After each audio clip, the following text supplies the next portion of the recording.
Hi, welcome back. This is Mayuri Deshmukh, your coach for fitness, wellness and health. Just about 30 days ago, I did a little transformation challenge for myself where I wanted to get back in shape as fast as possible. And during this process, I wanted to document it for you so that you get a little bit of inspiration, motivation, call it what you want. But I wanted to show you that this process is actually possible, it is worth it, and it is sustainable. So you can maintain it even after it's done. So the main reason to have done the challenge, let's come to the reason first, and then let's look at the takeaway lessons which I found very helpful, and hopefully when you do such type of a thing, you will be able to process these things just as well. So my reason to get into this was because I ended up gaining some weight. Call it stress, call it my lifestyle issues coming in because of different things which are happening in everyone's lives in different ways. So I thought, okay, this has happened. Now let's just get back on track, and let's find a way to track this progress so that I can show it to you guys. Lesson number 1. There are these certain things which you will have to do on a daily basis, irrespective of having someone else doing it with you. So whether or not you have a workout partner or someone cooking the meals for you, you get those things done at that time, whether or not you have someone else doing it with you. So that was lesson number 1, relearned for me as well. Lesson number 2, scheduling a time slot for those things which you call as maintenance for your physical and mental health. So for me, it was setting out my workout time. Even if it was very early in the day, it was still a time that I could follow and stick through for the entire duration of the 30 days. And for me, it was another thing which is grocery shopping, because if I don't do that, then my meal planning goes for a toss and then everything else just starts tumbling down. So those were the 2 things which I put into the maintenance slot, that these things have to be done no matter what. Lesson number 3, figuring out which foods suit me on a scale of 1 to 10. So on the foods which come on 1 are not really good for me. They make me feel bloated, they make me feel tired. Foods which come on a 10 are the ones which make me feel alive. They make me feel like I can do more and I can work out harder and I can recover better.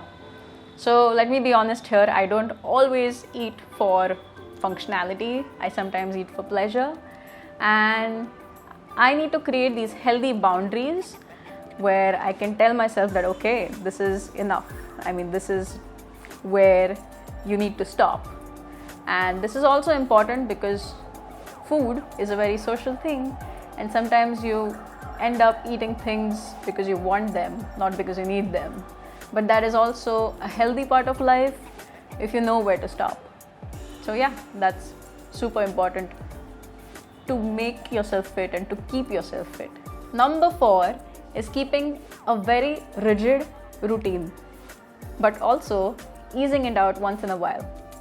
So I find it very easy to follow a schedule if I'm actually deviating from it once in a while, because that makes me feel like I can come back stronger and I can continually keep giving my full efforts. So following a plan, following a schedule is super important 99% of the times. But maybe that 1% you need to give yourself to move out of the place where you are feeling very rigid and very disciplined, and also give yourself a little room to come back with the same intensity. Number 5, and I think this one resonates a lot with me, is sharing your results and sharing the information and the knowledge that you gained with the process, so that it helps others who are going through the same issues or the same problems as you are. And what it does, it actually helps me to stay focused and keep doing this further and further along, because the more people get involved, the better it feels, not just for your own results, but also because now a couple of people who have been looking up to you for these things are also feeling like they can do it too. So it's this feeling of, if you can do it, then I can do it. So that is what I love about these things. When you share them, you actually create a path for other people to follow as well. So that is really nice. Now, what were the key things that I do as a part of this challenge? So I was doing weight training 4 to 5 times a week. I was doing cardio sessions almost 5 to 6 days a week. I was following a meal plan, not very strictly, but I was almost 90% there, you can call it that. So that was about it. I just followed my macros and I followed the workout schedule. That is all it takes to actually see changes.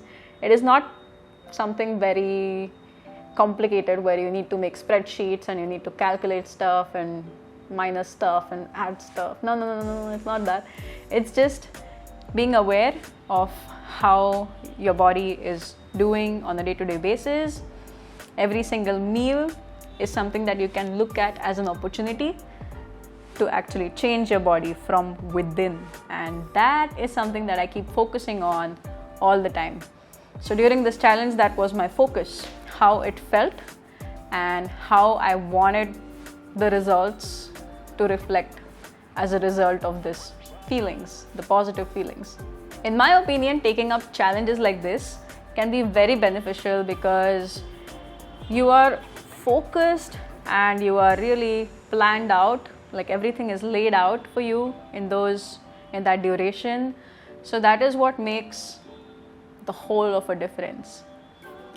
Laying out a plan, having a community to actually engage with, and seeing your results or even motivating others with your results. If you enjoyed this video, do leave your comments, share it with your friends, and do join in the next challenge.